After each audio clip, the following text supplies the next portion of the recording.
আজকে একটা ছোট্ট গল্প বলবো। এক নদীর ধারে জাম গাছে একটা বানর বাস করতে, আর জলে বাস করতে একটা কুমির। তা যে বানর প্রতিদিন ওই মিষ্টি মিষ্টি জাম পাকা পাকা খেত, আর কুমিরকেও দিত। এভাবে তাদের মধ্যে কিন্তু যথেষ্ট বন্ধুত্ব হয়ে যায়।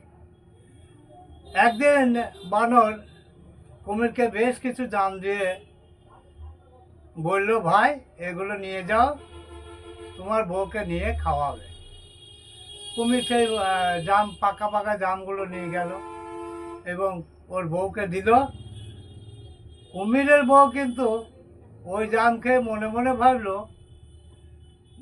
যে বানর এত মিষ্টি জাম খায় তার কলিজা কতই না মিষ্টি হবে।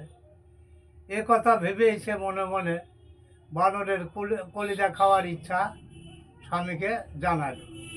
কিন্তু তার স্বামী মানে কুমির বন্ধুর সঙ্গে প্রতারণা করতে রাজি হইল না।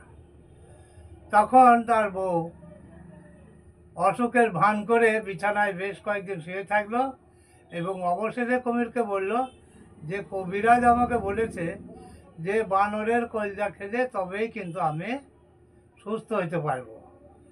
অগত্যা শেষমেশ বউয়ের কথায় কুমির রাজি হইল এবং বানরের কাছে গেল এবং বানরকে বলল, ভাই আমার বউ তোমাকে নেমন্তন্ন করেছে, আমার বাড়ি যেতে হবে।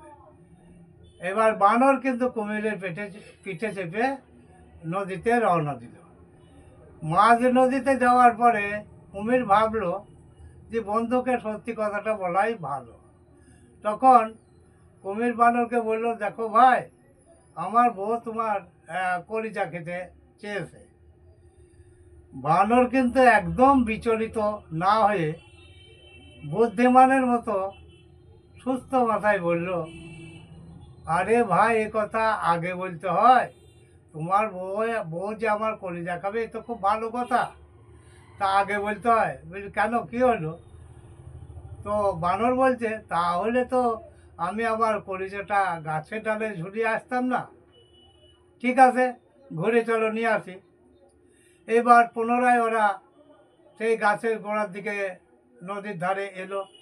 নদীর ধারে আসতেই এক লাফে বানর গাছে উঠে পড়ল।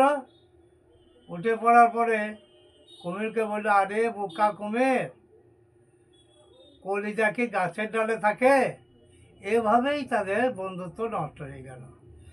এই গল্প থেকে আমরা বেশ এটুকুই শিখতে পারি যে কোনো রকম বিপদে বিচলিত না হয়ে বুদ্ধিমানের মতো সুস্থ মাথায় ইয়া সমাধান করলেই সমাধান হবে।